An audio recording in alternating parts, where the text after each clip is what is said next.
Hello, Peekers. Welcome back. I'm Miranda. And I'm Mackenzie.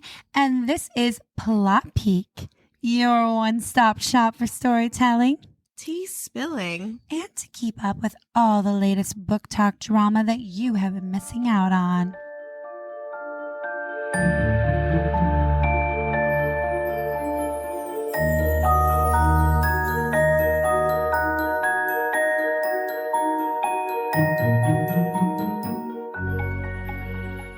Did you like how we changed it up there? I hope that there was. You didn't see that coming. I hope that there was somebody who was saying it along with us and was like, oh, we changed it up. No, you know who was? My husband, because he literally always says our intro slogan at the same time as us. So he's probably gonna be like, I think our only other peeker that would really notice is maybe our girl, A-Rat. You know who you are. Our one true peeker. Also, maybe Sarah, our girl Sarah. She's another peeker. We have officially 3 peekers that we know listed regularly. Actually, while we're at it, while we're name calling people, Sarah, A-Rat, and my husband Colby, why aren't you guys writing into our bookish battles? Come on. It's not like we have a lot of followers. Plotpeakgirlies@gmail.com. Please. Just make it up if you have to, please. Actually, no. A-Rat won. I know you. Yeah. And I know you have some stories. I've heard some secondhand. Sarah, come on, write us in.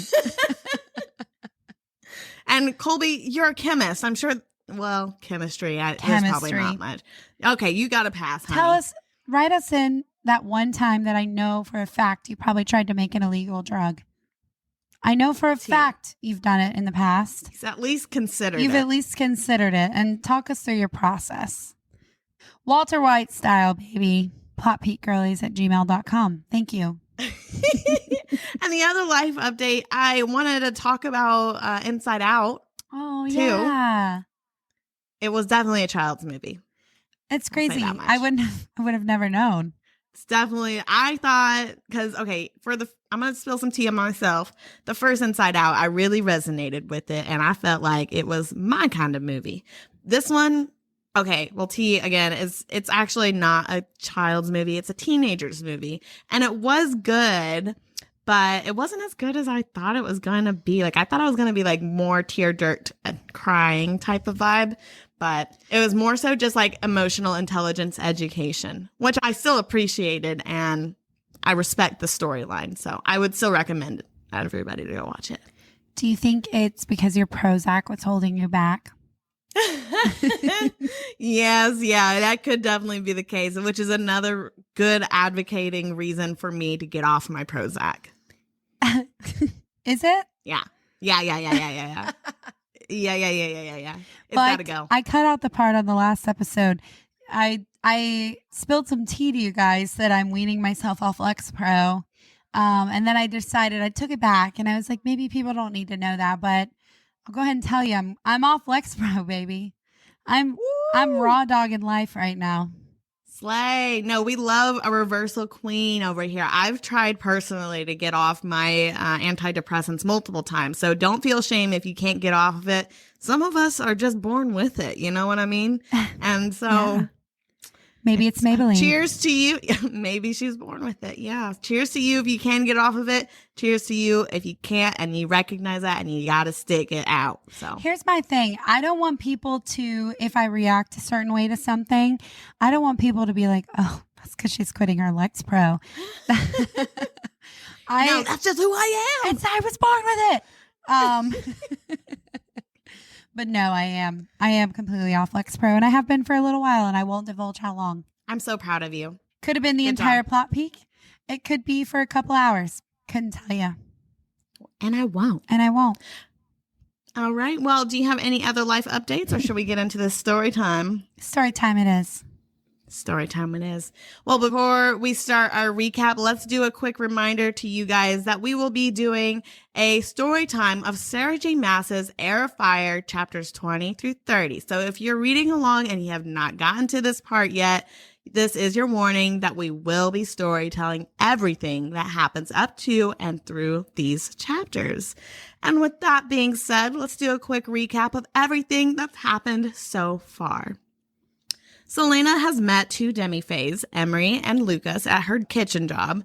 Rowan is still a mean asshole who made Selena run through some mounds where she encountered some type of skinwalker that made her relive all of her darkest moments. Kale got kidnapped by the rebels again, but this time Aiden's by their side. With threats to kill him, Kale finally announced that Aelin was alive and told Aiden everything he knew about her and where she was at now. Don't worry though, we have confirmed that Aiden is Team Selena / Aelin, and the black ring he wears is only a replica of the one that the king originally gave him. And then Dorian has the hots for a new girl, Sorsha. And then the Iron Teeth witches are training with the Wyverns to be the king's army in the skies. Manon and her 13 have caught whiffs of the men and the food at their sites being wrong, so we're going to be keeping an eye on them. Did I miss anything else? No. I think you touched on all the main parts very well. Slay. So let's get into the story time.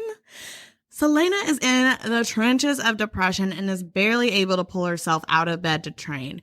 And when she does go train with Rowan, it's a lot of verbal abuse. He's constantly telling her how worthless she is, how she's a coward, how she's never had to work for anything a day in her life, which really rubs me the wrong way because he knows nothing about her and he's being so fucking mean to her for no reason. He's so aggressive for no apparent reason other than he's just an asshole. When I was reading this, I was like, why is he the way that he is? No, he's so I literally scary. don't understand.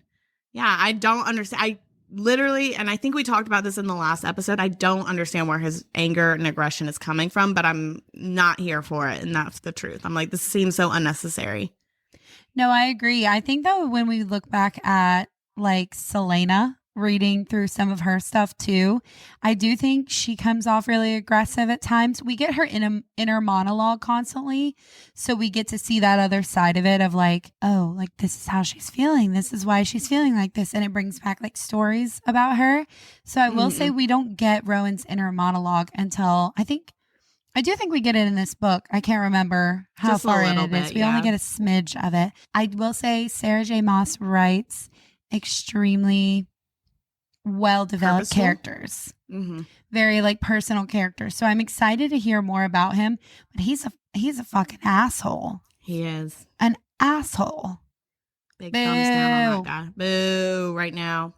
Well, anyways, one day they're on their walk to the ruined temples of Mala, the sun goddess, and that's usually where they train, by the way. And Aelin asked Rowan to shift in front of her so she can watch and see how it's supposed to happen. He does, and when he switches back, he tells her to do it, to which she says, I can't. And then some other sassy comment about his majesty, Queen Maeve. And he's like, check your tone. And she's like, or what? You can't do anything. To which, mid-sentence, he grabs her tongue and like with his fingers, he grabs her tongue, and obviously she tries to bite his fingers, but it doesn't hurt him. So she's trying to kick and steal his daggers, everything she can.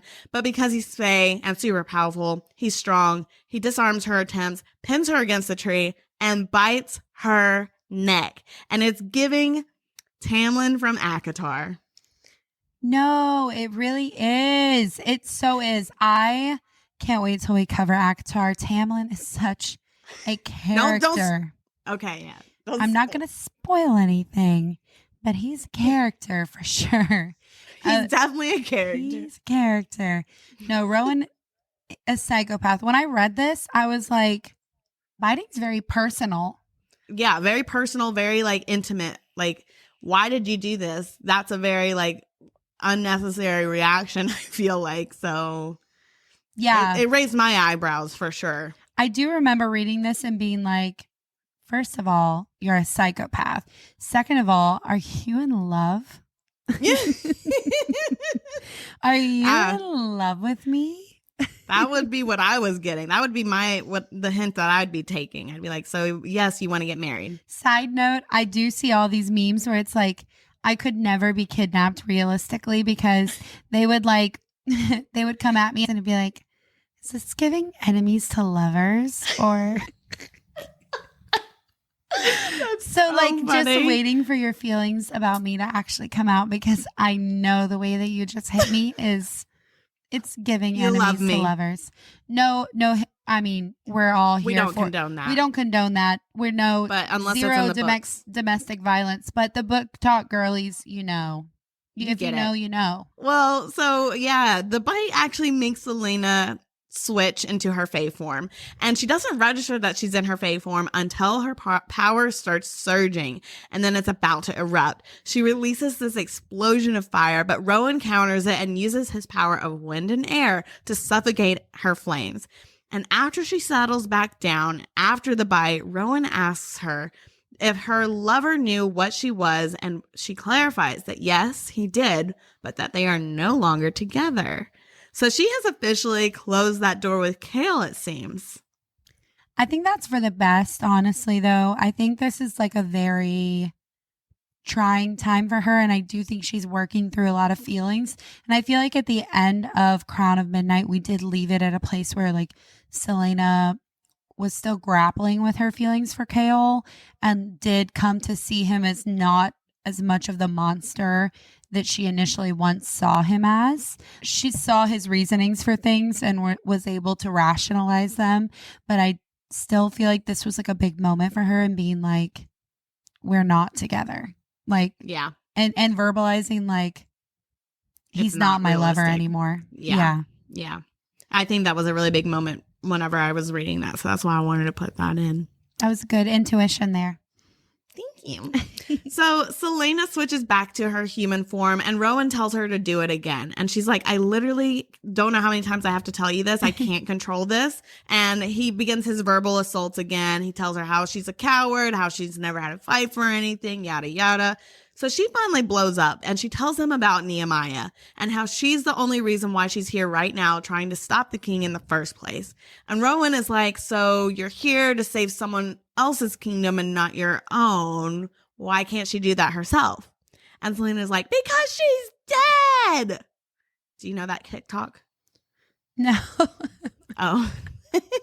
Well, let's just go ahead and move on, okay? Because she's dead. She's dead. You don't know it? Okay, well, you'll have to look that up. Maybe I'll send it to you later. Yeah. So she's like, fuck you. I don't need this. I'll find another way to learn about these word keys. So she goes back to her room. She packs her things and she leaves the fort. And she goes back through the spooky forest that they came in through. And she's camping. That night, while she's trying to sleep, she wakes up when the hairs on her neck begin to stand. And she knows that something is up. She smells death, and she remembers the stories that she has been hearing from Emery tell about the creatures lurking in the forest. She leaves the campsite in a hurry, and she's running when she looks back to see where her fire was glowing and sees 3 skinwalkers. So she's panicking. She's trying to run away as quietly as possible when she finally runs into Rowan. How convenient, might I say. He pulls her in behind a tree and he's like, listen, you listen to me right now. You can either shift and we can try to run away from them, or you don't and you die. And considering the valid argument, she somehow is able to shift into her Fae form just as the skinwalkers are getting close. They start running to this roaring river, they thinking that they could lose them there. But the skinwalkers are like, you know that river won't kill us, right? We don't need to breathe to live. And even if you dismember us, we can put ourselves back together. It's so hard to put this into words, like telling it instead of reading it. Obviously, the scene is highly emotional, highly like anticipatory, Stress. like you don't know what's going to happen. Yeah. But basically, like as they're running, they're almost talking to them in their mind, not like a telepathy thing, but in a very ominous, like, they're running away, and it's like a presence. Like they can hear their voice over the wind, like the most ominous, chilling thing you can imagine. Like, you can run as fast as you can, but just know we can put ourselves back together if you dismember us. Like very sing-songy, creepy, like, ooh, that part actually does kind of, it gives me a little supernatural ick. Kind of. No, I'm really glad that you brought that up too, because I feel like I was trying to figure out how to paraphrase this whole scene. And I feel like there was just so many details in this whole scene that it really doesn't do justice just paraphrasing it. So I think that what you just said was perfect. It really is very intense, very scary. They're very present, like in the air almost. Like you can smell them, you can hear them in the air, but they're not really right there beside you. So it's a scary moment. Just know that. Very icky. Very icky and creepy and spooky. So they run to the edge of this cliff, and Rowan jumps first off of the cliff. And Selena is like, we have to do something or else they're going to continue to track us and try to kill us both. So as she runs to jump off the cliff after Rowan, she tells him to shift into his animal form. And as she's rotating it in the air, she sees the skinwalkers running out of the forest. She points her hands up at them midair and she says, surprise, and unleashes a wall of fire. And she doesn't just incinerate the skinwalkers, but also the surrounding forest a good bit as well. And luckily, Rowan was there to do some damage control and put out the fires. And Rowan asks how she was able to actually control and command her magic this time. And she explains it's because she didn't want him to die trying to save her. She essentially drained herself from this explosion. And Rowan explains how all magic is like a well. And some with weaker magic are only able to use their magic for short bursts and recharge quicker. And some are able to use their magic for a long time, but it may take longer for them to recharge. And then they also talk about how people use iron to take advantage of people with magic, and how Rowan was once captured and held with iron chains and taken apart as torture for 2 weeks before his men saved him. Which of course reminds her of Sam, which makes me, as Selena's personal friend, worried because I do not want her to be seeing any resemblance of Sam in Rowan right now at this point. He's only been mean and aggressive to her since the day they met, and I don't want her to have any sympathy for this guy, personally. I agree with that. I think that, honestly, the thing that stuck out to me the most in this part, like, in addition to Selena wanting to protect Rowan, I kind of feel like I understand her on that front. Like, she's lost so many people that she feels like it's her fault. Like, I think she attributes Sam's death to being her fault. I think she attributes Nehemiah's death to being partially her fault. And so I kind of get that part. The part that stuck out to me the most is the talk of them having like a well of magic. And it takes a while for us to talk about this more in the book, but I kind of try to see this well of magic as like when you're working out kind of thing. Like, you train your muscles, you train your body. Everybody's born with a genetic amount of like things that they can do in the gym, muscles that they can build. Like, there are some people that can really, really build and work really, really hard and build these crazy muscles. And I think that partially that's true for Faye too, but there are some people that are so athletically naturally gifted that they have this arsenal of endurance and things like that they can pull from and keep pulling and keep pulling and keep digging and keep digging, and they don't even know where their bottom of their well is sometimes. Like, some people burn out so fast, they work so hard, like almost in a race. Like, if you're doing like a 1,000-meter sprint, you're giving every ounce of everything that you have to that one sprint. But some people have this well of like, if they dig deeper and if they keep going, like they could run for 10 miles versus doing a 1,000-meter sprint and burning out that fast. It was really hard when I was reading this to understand what that was talking about. But Selena, the more we keep talking about it, Selena Aylin, the more we keep talking about it, the more we will see what that means, what that entails as far as like their well of magic type thing. Mm-hmm. That one was really hard for me to understand. And it goes more in depth about it too throughout the book. And I think that's a theme that's going to keep coming back, this well of magic and this pit of magic, that can they reach the pit? How far can they reach the pit type thing?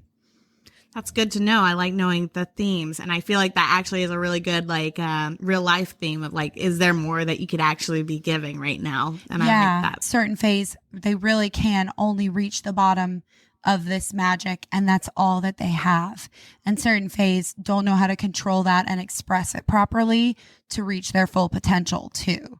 And in this conversation, after they get rid of the skinwalkers, they talk a lot about this. It's a really in-depth conversation, and I was extremely confused about it. We'll keep talking more about this well of magic. That's why I really didn't put that whole like conversation in here, because I was like, I don't really understand it, but this is the gist that I'm getting from it. So yeah, thank you for clarifying. And yes, I do know that we do talk about this more, and I see more examples of this as we move further into these books. So she returns back to the fortress. She gets double time in the kitchen as punishment for running away, and she continues her training with Rowan. But on the next day, Rowan has a different task for her. He's bringing her to a murder scene, and the reason why is because this has now been the fourth body to show up that hasn't been reported missing. And they need to make a plan to figure out what's going on. They need to go to the mortal realm to figure out if there's any other people being reported missing that aren't being reported out here where the demi-fae are. They go to the scene and they see this female stuck in a frozen state of fear in the middle of a stream, as if the actual life had been sucked right out of her. And they know exactly what killed her. The Skinwalker 2.0, the one that Selena encountered in the burrows. So Rowan tells her that she needs to switch into her fae form so that way she can run with him to the mortal realm. It's about 20 miles away. And he shows her how she can dig deep into her, basically manifesting from her fear and anger, and how she can switch into her fae form with this. It's obviously not the main way we want to be switching to your fae form, but a win's a win right now, so she just does it. And as she's adjusting to her fae form, because it's completely different from her small, human, fragile body, Rowan starts to play around and jumps all around her, getting her riled up for their run. And I just imagine this scene, how you would imagine, or how you would try to get your dogs wound up for the zoomies. Like, that's what I'm imagining he's doing. He's just like, like just jumping all around her. And she's able to catch on to his antics. And then she, with her new fae senses, and she grabs his arm and then whacks him right in the face when he's about to pinch her again. And I'm like, good, payback. I hope she really landed a really good 1-2 punch on him, because he has been such a dick. One of their first interactions, he like decked her in the face for no good reason other than her just being like a little bit of an asshole. It's giving domestic violence, but also fae. I guess it's not really the same thing. If you're immortal, you should have a higher tolerance to annoying people, I'd say. I would say that as well. Now that you said that, I am picturing it as like, like, no, that's what I was imagining. That's how I imagined that whole scene. He was like jumping from the trees, zigzagging, pinching her, and I'm like, why is he getting her so riled up? I get what he was trying to do. Like, he was trying to really get her to focus on her surroundings, reorient herself to her fae body, and like get her senses going. But that's so funny. That's actually funny that you say that, because I didn't know that that's what he was doing. I thought he was just excited to have a fae friend again and like just start playing around.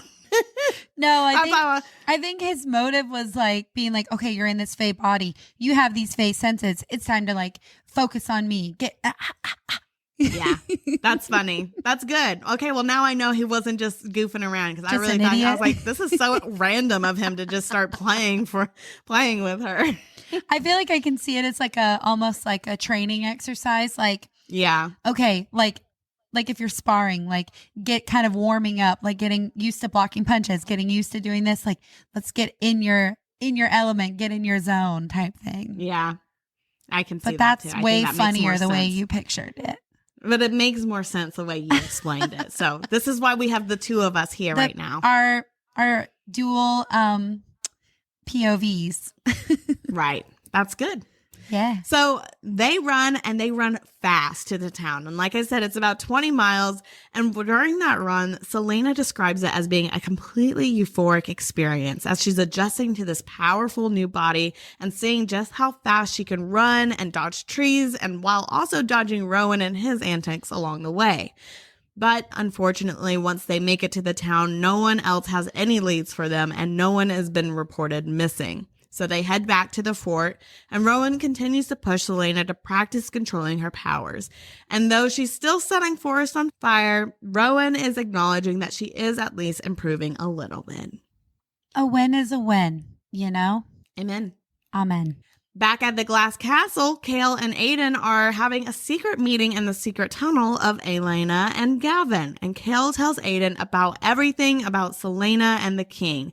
But little do they know, Dorian was hiding in the stairwell, eavesdropping on this whole conversation. They come out and they're confronted with a rightfully upset Dorian who believes that Kale just doesn't trust him with the truth and is conspiring to get Selena on the throne so that he, Kale, can become the king. But Kale is like, no. The rebels are actually helping us, trying to figure out how to free this magic so we can help protect everyone, including you. The conversation ends with Dorian learning everything, swearing not to tell, but not happy one bit about this new alliance between Kale and Aiden. Which in Dorian's defense, I would be really pissed too. Like, I understand Kale is wanting to protect Dorian from conspiring against the king, but also Dorian has powers, so he's already at risk for the king finding out, and I feel like he needs to know how to protect himself best. Yeah, I agree. I feel like Dorian is in such a terrible position, and we still don't really know why Dorian is expressing powers and no one else can, no one else is. Like, he has to feel so incredibly isolated, and then to find out that the rebels, the people that he's been trained and like groomed his entire life to like revolt against and to not be a part of, that his best friend is conspiring with them, talking about him, talking about Selena / Aelin, talking about magic and how to free it, and he's the one that's experiencing this. Like, that has got to be so overwhelming and so frustrating for him. Yeah, I just feel really bad, and I don't feel bad for Kale for feeling like shit after this, because if I feel like Dorian is reacting the way that I would be reacting to every situation. Like, poor boy. Kale deserves one of those good 1-2 punches. Not us promoting violence every second we can. Maybe we'll cut that out. Maybe it'll be in the bloopers. Anyways. So Aiden leaves learning about Dorian's powers, and then he tells the rebel group that they can trust the captain and they just need to continue searching for the more members of the court for Terrasen for when Aelin / Selena returns. Murtaugh, one of Aiden's rebel leaders and a previous Lord of Terrasen, is like, you had better practice some patience, because while we know your allegiance and your loyalty lies with Aelin, we also know that there's going to be a lot of people who are going to be kind of upset that she's been missing this whole time. She's been gone since she was a child, and yes, she might have been a child when she disappeared, but she's been a woman now for quite some time. And I feel like this is just reiterating the very thing that Selena actually has been hiding from, is like missing from her throne and her kingdom for the last 10 years. But I still find it so annoying that people are still saying that they would rather have a 10-year-old who doesn't know how to control her powers trying to protect their whole kingdom.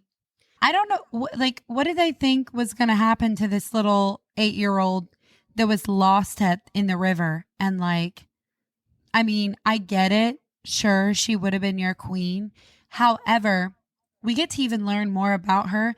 She had a very tumultuous time controlling her powers, controlling everything.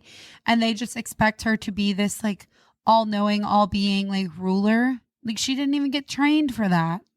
Her frontal lobe isn't even developed yet. It's still, at this present time, as reading, it's not even developed yet. Right. She's just a baby. She's just a little girl. She's so small. She's just a small little girl. I agree with you. It's all I had to say, really. Thank you. Well, to evade any other eavesdroppers, Kale decides that they need to start meeting at her abandoned apartment, the old warehouse. So when they get there, they find that it's basically preserved how she left it. Everything is waiting, as if waiting for her return, with all of her belongings just as she had left it. And Kale is disgusted because he knows that Arabin is probably to thank for all of this. And if I were him, I would be really sus that Arabin was still watching this place, personally. Yeah, Arabin's creepy as fuck. I know some people have read or read Assassin's Blade 4th, like they read it after Heir of Fire. If you have not read Assassin's Blade and you don't know a lot about Arabin yet, ick. Disgusting. And he's a psychopath. Like a true, honest psychopath. So, spoiler, thank you. I guess. No, it's not. So I think I said that in like the very first episode. I was like, newsflash, we don't like this guy. Newsflash, he's disgusting. Yeah. Also, he's ugly. He's ugly. It's a TikTok, in case you guys didn't know. I'm surprised you even know about that TikTok because you don't ever. I did that TikTok with you. Yeah, I don't get the weird TikTok references that are like on the in the backlogs of TikTok. You get crazy cringy. Yeah, my FYP is weird. I'll give you that. So I'm surprised you don't know the TikToks that I reference. FYP is a perfectly curated version of who I am as a person. What would that be? Weird, I guess. I don't know. Weird and drama and awkward. Okay, slay. I don't even know what mine are. Yours is weird, for sure. You don't know anything. Based on the TikToks you try to quote, I do. I know a lot. It only sounds weird because you don't know the context. Nobody else does either except the 10 people who also got that on their FYP. Okay. And those are the people I'm talking to. People. That's my audience. That's the audience. We're trying to get a mass audience here, not the 10 people that like your videos. We want the niche, unique people. Only the unique peakers will be following us. But also, we would like the rest of you as well. Share with your friends, please. Please. Fair enough. Fair enough. All right. Aiden tells Kale everything he knows about the day that magic vanished. How during that time he was being held up in the tower under the king's command and watched waves of local animals swarm the city before the shouts of people began as they lost their magic. Aiden turns to Kale and is low-key pressuring him to get Dorian on board to help with this revolution, but Kale's main mission is to protect and keep Dorian as far away from this mess and as quickly as possible. They go out some back alley to meet up with Ren and Murtaugh to talk more about what they know about the day magic vanished, and after a few moments, Ren shows up alone, stabbed, and with news that he and Murtaugh were followed and attacked by 8 other royal guards. He was able to kill 2, and Murtaugh was able to get away, and they have a secret rendezvous spot that they need to go to immediately. But before they head there, Aiden has to take care of the remaining men chasing after Ren. And Aiden's waiting out in the alley and quickly kills the 6 men that showed up with ease. But the tea is, while inspecting these guards, they notice a new sigil of the royal symbol. And the uniforms that they're wearing is a uniform that Kale has never seen before. So they rush to this meeting spot, which ends up being like this opium house. And because there's other guards still searching for them, they have to look like little druggies to blend in. And I really thought that Kale was about to get high in this part. So I'm a little like low-key sad that that didn't happen. But going back a little bit, isn't that tea about the new guards that Kale was unaware of? No, that's scary because Kale is the captain of the guards of the royal court. Like, he should know everything. So I feel like that calls into question, like, does the king know that Kale is untrustworthy, you know, quote unquote, or does the king have his own agendas that don't involve Kale? But I feel like regardless, for him not to know about some new guard uniform, are these completely different guard? Like, where are these people coming from? Oh, yeah, that's my big question. I'm like, these are completely new people, completely new looks. Nothing's making sense right now. And Kale had no idea about them. That's like, that for me was the biggest red flag, is that Kale did not know about these royal guards who are sent out to kill people. So after the other guards end up leaving, after they've searched the opium house, they have their meeting. So Murtaugh starts telling Kale his version of the way that magic vanished. Apparently, the waves that Aiden noted actually made a rough triangle with the directions animals flew in from. One line went from Rifthold to the frozen waste, one went from the frozen waste to the edge of the deserted peninsula, and one went from there back to Rifthold.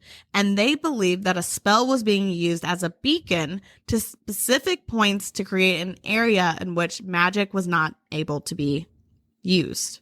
And Murtaugh is like, we don't know much more other than that, but we do need a man on the inside to figure out more details.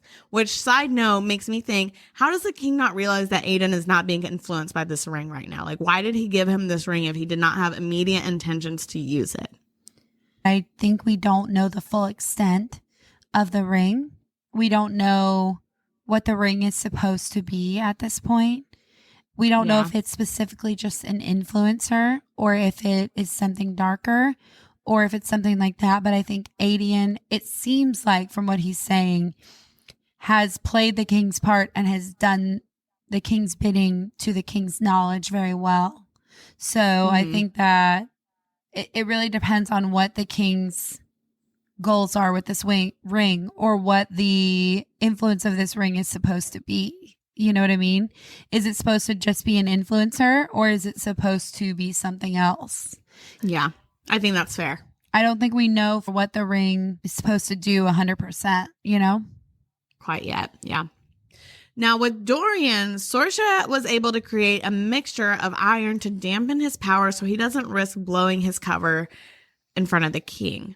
Dorian was so excited to hear this news that he kissed her, and she brushes it off as that it was nothing more than a mere happy kiss and then leaves. But when she comes back a little bit later with more modifications to the idea, Dorian is not hiding his growing feelings for her. And he asks why she's willing to help him. And she's like, well, it's the right thing to do. And he's like, well, that's not what my dad would think. And then she's like, what do you want me to say here? Because she's also growing feelings for him as well. And it's very difficult for her to hide them. So Dorian makes a little move to pull her in closer. But she's like, I can't draw any attention to myself. I've only survived this long because nobody ever notices me. So she leaves his room, but stops outside of his door to catch her breath from the intensity of how close he was to her. And Dorian opens the door after her. They lock eyes, and she says, fuck it. She runs back up to him. She grabs his face and lays it on him, kicking off their very cute but hidden relationship journey. I love that for them, honestly. Me too. I think it's cute. I do think it's cute, and I think it is something Dorian probably needed. I do too. Yeah, that's why I think it's so cute. I think he's just so alone. He needs somebody to just... He's a very emotional person, I feel like. He wants to give his emotions and feelings to somebody, and I think that she's the perfect person right now. Do I think this is long-term? Probably not, but I do think she's still hiding something. She's definitely hiding something. I'm not getting like immediate red flags from her, but I feel like she is up to something. Yeah. That's my only thing. So let's turn to Manon now. Back at the Gap, it's time for the witches to choose their mounts, and Manon is set on Titus, the biggest, baddest wyvern available. But of course, so does Iskra, the yellow-leg heir. So as they're waiting through each of these wyverns' fights and for Titus to come out, Petra, the heir of the blue blood witches, comes up to Manon and is making it very obvious for anybody who wants to listen and hear what she has to say. She says, I think I'd rather see Manon on the back of Titus than Iskra, which is T, because that's kind of like pulling out like a extra vote that Manon deserves to be the alpha of this whole witch clan. And also, side note, I feel like Blue Bloods are giving me Ravenclaw vibes. Like, I feel like they're badass, but classy, good, but not the best.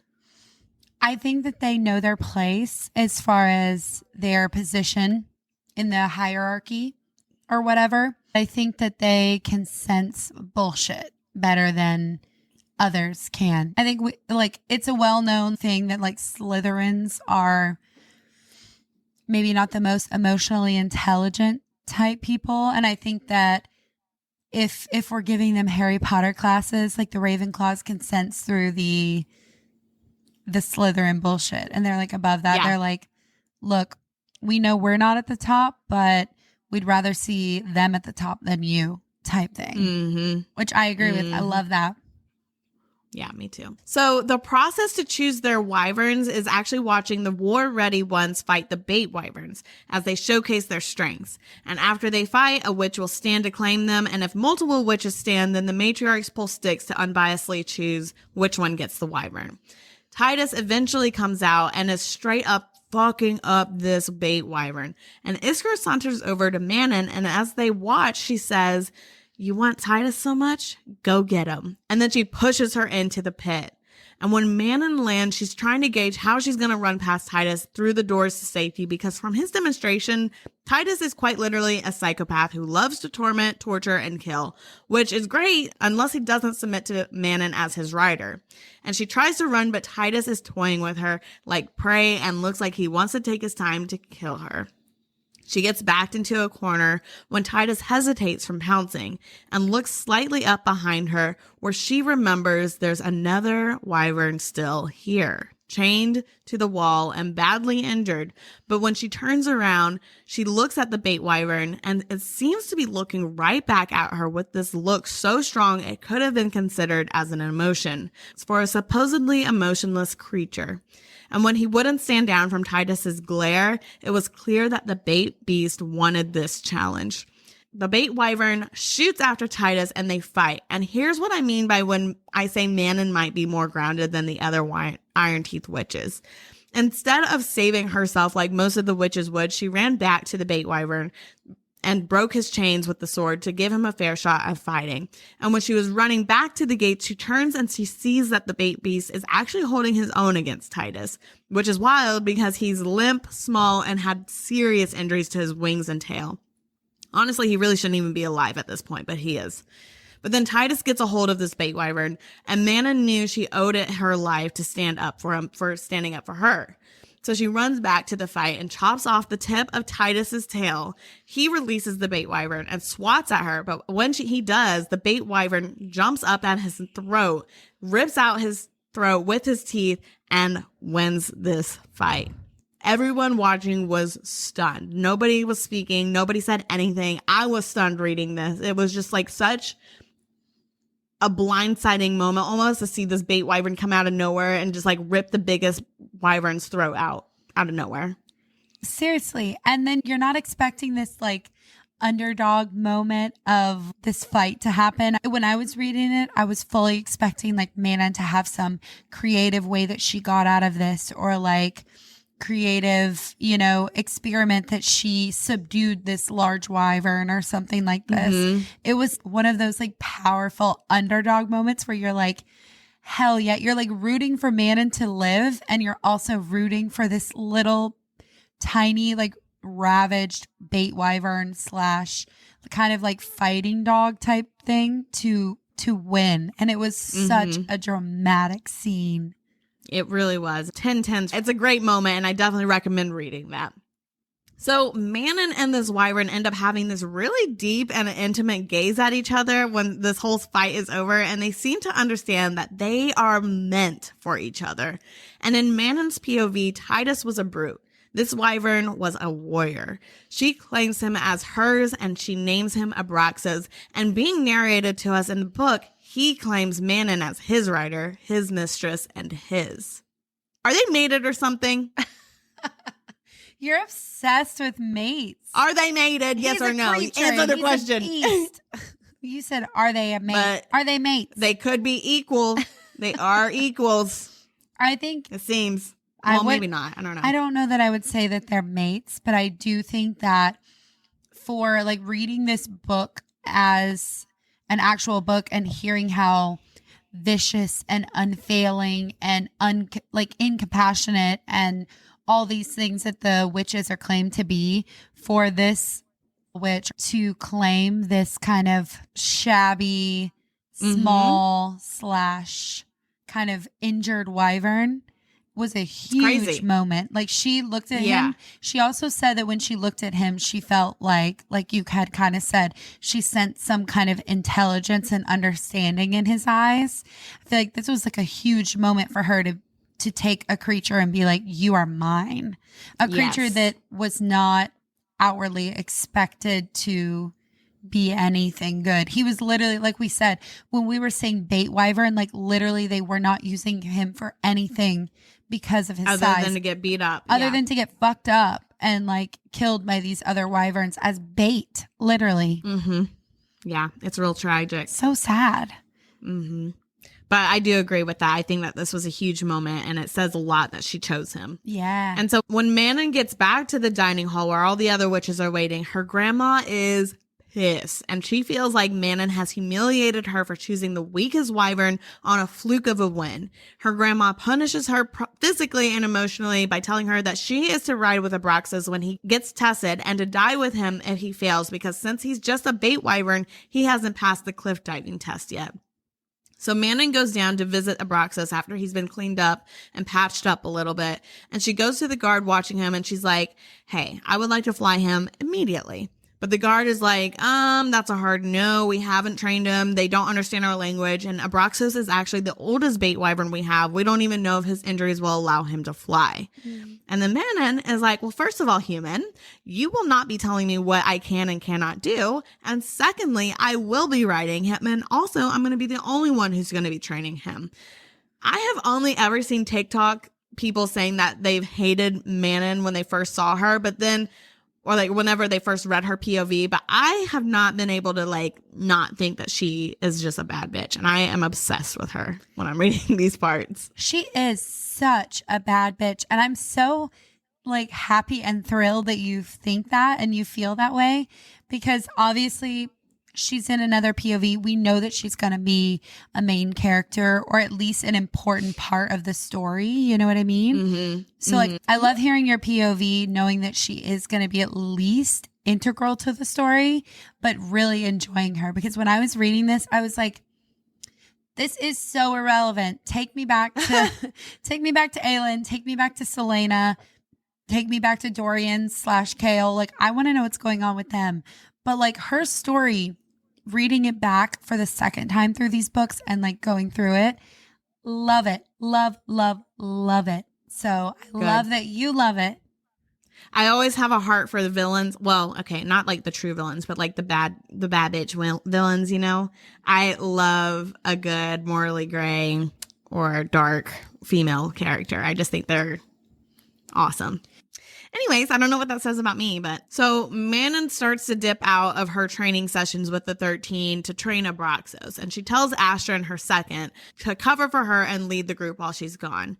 And they talk about how her grandma wants Astrid to be by Manon's side at all times, and Manon is like, well, I guess it's time for you to choose. Are you going to be her spy or my second? To which Astrid doesn't even hesitate, and she says, I serve you.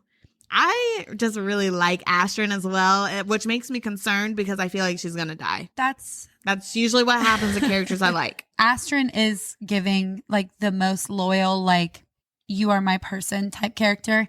I can't give anything away. That means she does die. No, I'm just saying. So you're lying to me if she does die. I will say every character that we read about in this story either has an incredible redemption arc or like a crazy villain arc or like a monumental character movement. And I love it.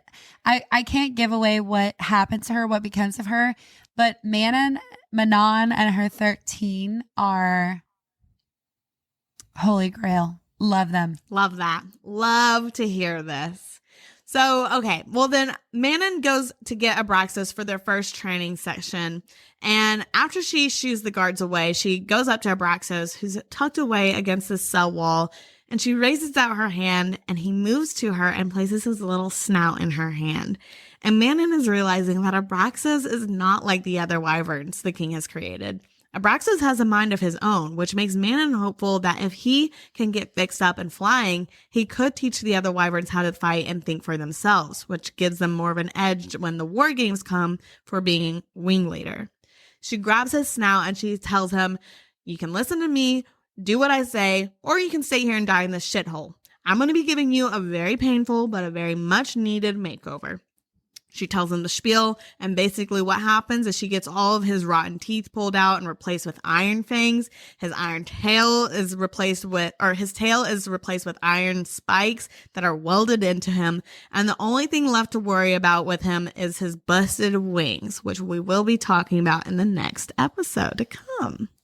I don't know why this part makes me really emotional. Even when I was reading it, I was annoyed with her chapters, but this chapter specifically was like, she's not like this matronly, caring, loving thing, but she's like, you are mine. I will fix you and you are going to be magnificent. And I know you're intelligent. I know you can understand me. And she's like telling him this. And I feel like in his, like, not even in his POV, we don't, obviously he's a wyvern. We don't get his POV, but like in the way she describes that he's looking at her, like he understands what she's saying to an extent, you know, like he understands that like she is his master. And she means best for him. And he looks at her with like a look of understanding and subservience type thing, which I love. It makes me think of a dog, like a sweet dog, like understanding, like this is a painful thing, but this is for you. Yeah. This, and we're going to be talking a lot about Abraxas and Manon's relationship as we go on. So I'm excited to get into that and just talk more about him. But yeah, that's the end of this week's plot. Do we have any other updates or any other things that we want to hash out before we finish? No. Well, I have something to say. We want to remind you that we have our emails open for the bookish battles. Remember Sarah, A-Rat, and Colby, that we have our emails open and we are ready for you guys to submit your bookish battle submissions. And once we get about 10, we will start reading them. We have one. Still one after 3 weeks. You guys are being so rude to us right now, just so you know. We will resort to calling you out each by name.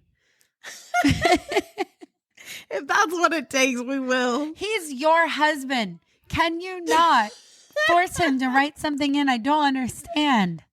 Yeah, no, Bribe I'll him. talk to him. Give him something. Yeah, do you not put out?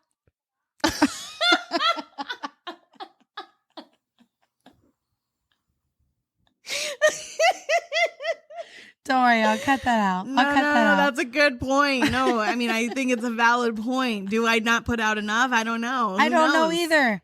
Who could know? Knows? Anyways, well, Peekers, that is the end of this week's plot. Next we come back as we take a peek at Sarah J. Maas's Heir of Fire, chapters 31 through 39. And be sure to follow us on TikTok and Instagram at plot.peak for all the memes and all the upcoming events. You know, we're hosting many. So all the upcoming things that are coming up. Yeah, just be sure to follow us. Please do. I don't, as nicely as we can possibly beg. Please. So thanks for listening. Bye. Bye, guys.